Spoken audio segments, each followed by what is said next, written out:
So Nava Ở level two. Nava level. Ram walk Ram thì mà nó khơi những cái này nó phải gì Ôi giờ nhá cái thôi mà vậy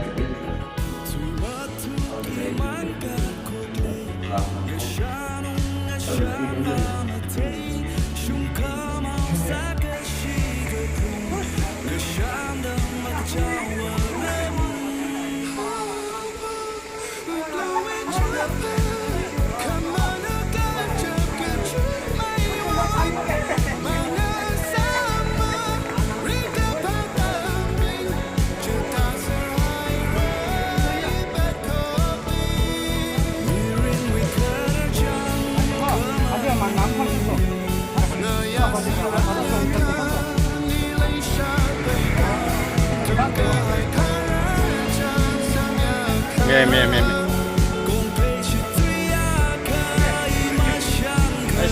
tức là cái về bột nhiều hơn là liều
Mirin we cut our jump, come on, yeah.